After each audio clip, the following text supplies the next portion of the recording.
Ladies and gentlemen, Jeffman316, your pop culture reporter, presents Fight Night. It's a fight of epic proportions. And in this corner, we've got Camp Crystal Lake serial killer Jason Voorhees. And in this corner, we've got the protector of nature, Sasquatch himself, Bigfoot.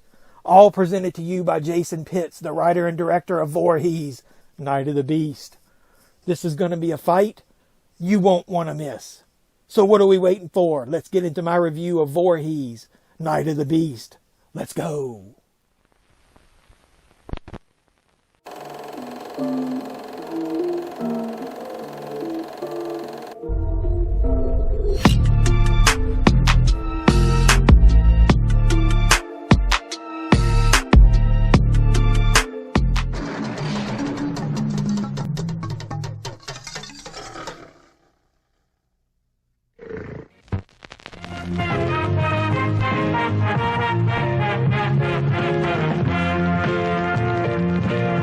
So Voorhees Night of the Beast was written and directed by Jason Pitts. The film stars Alivea Disney, Will Reed, Jacob Southwick, Xavier Jones, C.J. Bernard, and James Stokes as the legendary serial killer Jason Voorhees himself. So let me give you a brief plot synopsis of what Voorhees Night of the Beast is all about. So one of the main characters is named Mark, and Mark was traumatized as a child by Jason himself around Camp Crystal Lake. I'm not going to tell you how, but that's one of the surprises of the film. But because of this traumatic incident, he still suffers from PTSD as a young adult. Now, to help him get over this traumatic incident, his friends, especially his girlfriend, take Mark back to the scene of the trauma, Camp Crystal Lake. They want him to confront those inner demons. Now, at the same time, a group of Bigfoot hunters enter the forest around Camp Crystal Lake in search of their prey. And you know who that is. And these two storylines collide in an epic showdown between, you guessed it, Jason Voorhees and Bigfoot himself. So if you've watched my review of the fan film, like my favorite fan film of 2021, it was called Roseblood. Well, if you saw that review, you know that I'm a huge fan of Friday the 13th and of independent horror movies in general. Fan films are rapidly becoming one of the best type of independent films, if you ask me. The production of these things are getting better and better. So I try to go into these type of fan films with an open mind, and so should you, considering that these things have a micro budget, not a low budget, a micro budget. I usually grade these films with three key aspects. Now, the first aspect is originality. The second is creativity. And the third is respect for the source material. So Jason Pitts, the director, has done an amazing job of all three. But let's just go through and I'll give you some details. So let's speak to the film's originality. So Jason Pitts could have taken the easy route when he wrote and directed this, and he could have just plopped another group of teenagers into the summer camp and had Jason stalk them try to get away. And I'm sure he could have come up with some creative kills, which he did. But he added that element of, and it's not a shock, everybody knows what this movie's about, it's Jason versus Bigfoot. How original could that be? And man, as you saw from the intro I did, I know I was being silly. I love the element of Bigfoot because it ties in with my childhood. I actually own the $6 Million Man toy of the Bigfoot. So when I saw that, I was like, yeah, best of both worlds. Not only do you get Jason from Friday the 13th, but you get Bigfoot added in there. So let's speak to the creativity. Jason told me that this film was made for only $15,000. And when you see what he did with the plot, some of the kills, and there's some very creative ones in there, especially the first time that we meet Jason. Pay really close attention to that because let's just say he didn't shy away from doing a lot of the normal tropes in these horror movies. There's a lot of T&A, there's a lot of gore, and there's some very unique kills. So the creativity is not only there with the introduction of the Bigfoot into the Jason Voorhees lore, but also in some of the actual kills related to Jason himself, and then the epic showdown as well. So he's got originality, creativity. What about respect to the source material? So as I said, that's the third way that I judge these films, and it's there across the board.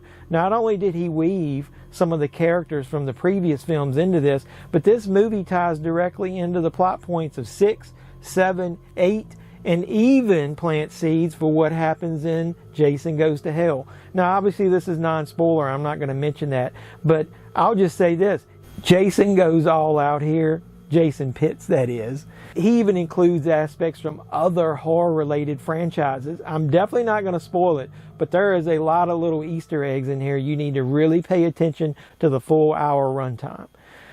So let's go with the casting. I'm just going to go ahead. I'm trying to make this quick so I can get this video out there, but I'll go ahead and let you know there's two people that I thought had outstanding performances. Now, everybody did across the board, especially for the micro budget that this film had. Everybody did an amazing job, but there's two standouts in my eyes.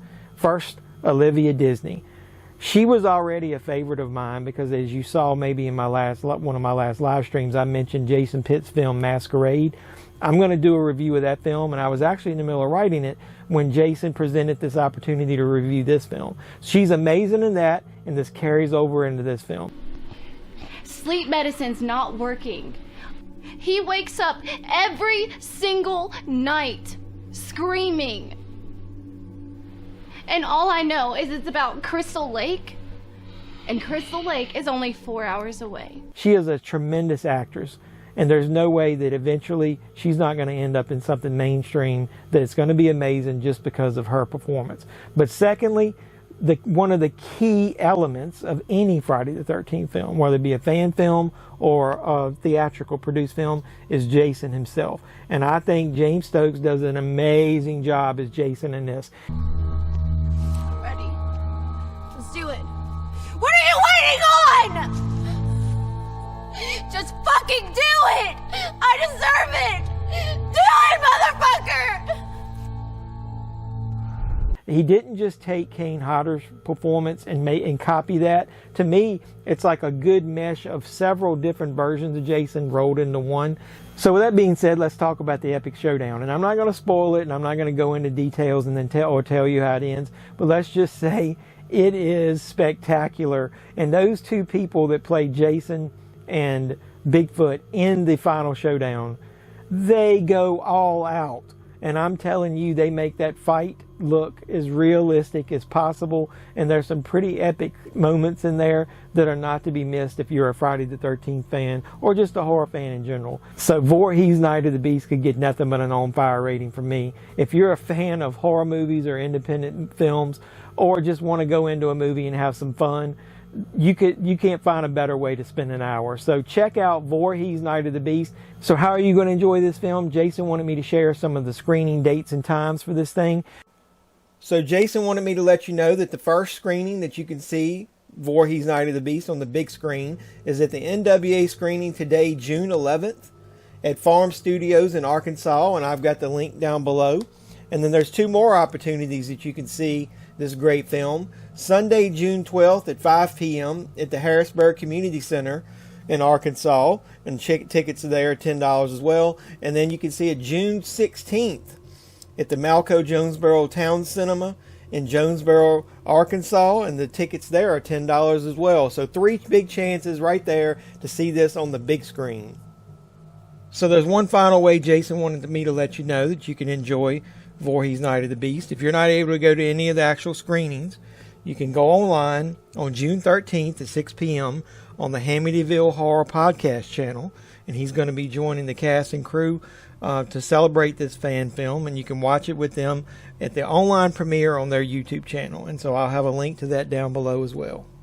So like I said, I want to thank Jason Pitts for the opportunity for him to give me a copy of this for an early screening so I could do this review for you. And like I said, on fire, go out and see it. Find a way to see Voorhees Night of the Beast and you won't be disappointed. So until next time, boys and girls, this is JeffMan316, your pop culture reporter, signing out saying, you guys be safe out there.